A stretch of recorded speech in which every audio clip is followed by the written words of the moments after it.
सोचिए, अगर एक सुबह आप उठें और आपको लगे कि आपका शरीर आपका रहा ही नहीं, आप बोलना चाहें पर आवाज़ इंसानों जैसी ना निकले, आप अपने परिवार के पास जाना चाहें पर वो आपको देखकर डर जाएं।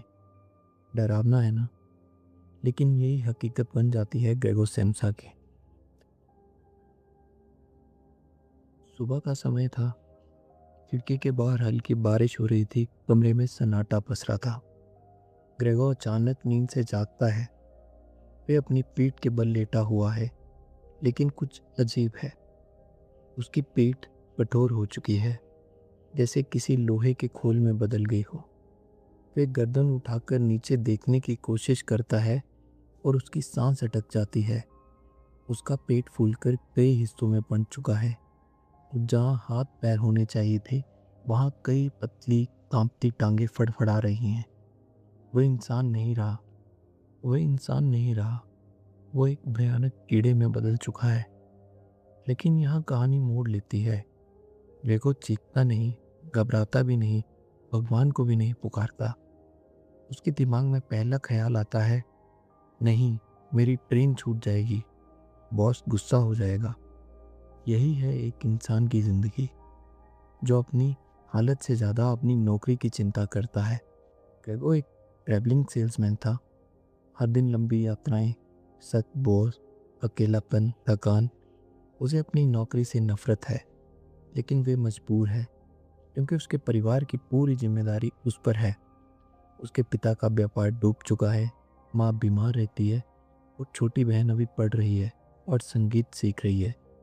ग्रेगो का सपना था कि वह अपनी बहन को म्यूजिक स्कूल भेजेगा, लेकिन अभी वे परिवार के लिए सिर्फ एक कमाने वाली मशीन है। ग्रेगो उठने की कोशिश करता है, लेकिन उसका नया शरीर उसका साथ नहीं देता। वह करवट लेने की कोशिश करता है और गिर जाता है। वो बिस्तर से टकराता है।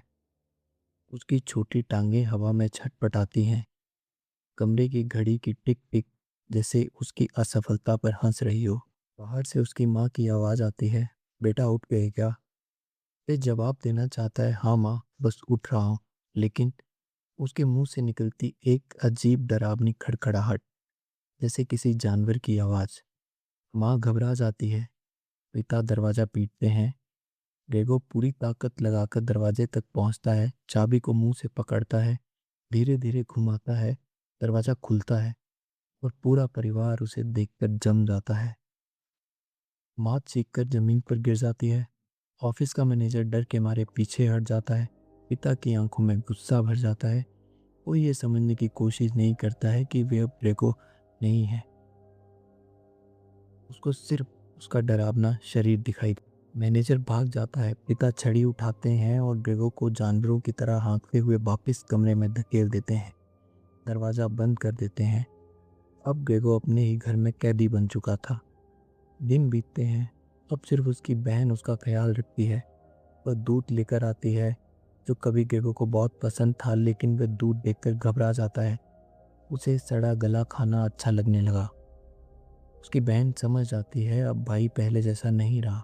अब रेगो का कमरा बदलने लगता है, फर्नीचर हटने लगता है, बिस्तर, मेज, कुर्सियां सब गायब। कमरा खाली, ठंडा, गूंजता हुआ।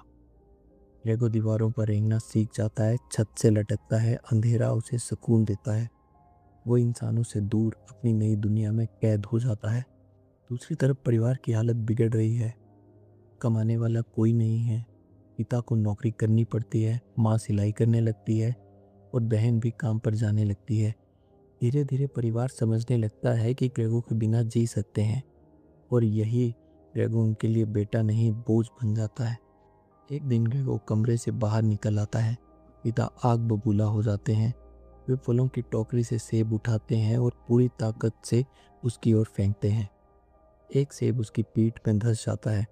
वे दर्द से तड़प उठता है। वह सेब उसके शरीर में सड़ने लगता है। यह घाव धीरे धीरे उसकी जिंदगी खत्म करने लगता है। कोई उसकी परवाह नहीं करता। उसका कमरा स्टोर रूम बन जाता है। टूटा सामान, धूल, कचरा सब उसी के पास फेंका जाता है। ग्रेगो चुपचाप सब सहता है, जैसे उसने मान लिया हो कि वे सच में बेकार है। फिर एक रात उसकी बहन वायलिन बजा रही होती है। संगीत पूरे घर में गूंज रहा है। ग्रेगो मंत्रमुग्ध हो जाता है। उसे लगता है क्या मैं ही अकेला हूँ जो इस संगीत की खूबसूरती समझता हूँ। वो धीरे धीरे कमरे से बाहर आता है, लेकिन किराएदार उसे देखकर चिल्ला उठते हैं। वे घर छोड़ने की धमकी देते हैं और परिवार घबरा जाता है। तभी उसकी बहन कहती है, हमें इससे छुटकारा पाना होगा। ये ग्रेगो नहीं है। ये शब्द सुनकर ग्रेगो अंदर से टूट जाता है। जिस बहन के लिए उसने सब कुछ किया, वही अब उसे पहचानने से इनकार कर रही है। उस रात ग्रेगो अपने कमरे में लौट जाता है। वे सोचता है, अगर मेरे जाने से परिवार खुश रहेगा तो मुझे चले जाना चाहिए। वे गाना छोड़ देता है। धीरे धीरे उसकी सांसें कमजोर पड़ती हैं। अंधेरे कमरे में अकेलेपन की चादर में लिपटा हुआ ग्रेगो चुपचाप मर जाता है। सुबह सफाई करने वाली उसकी लाश दिखती है। परिवार को खबर मिलती है, कोई नहीं रोता। सबको राहत मिलती है। वे बाहर घूमने निकल जाते हैं, नई जिंदगी की योजनाएं बनाते हैं और छोटी बहन के रिश्ते की बात करते हैं। ग्रेगो कभी इसी घर का हिस्सा था। ये कहानी कीड़े की नहीं है। ये कहानी है उस इंसान की जिसकी पहचान उसकी इंसानियत से नहीं, उसकी उपयोगिता से तय होती है। जब तक वे कमाता है, वे अपना है। जब वे बोझ बन जाता है, वे पराया हो जाता है। ग्रेगो हम सब में कहीं ना कहीं मौजूद है।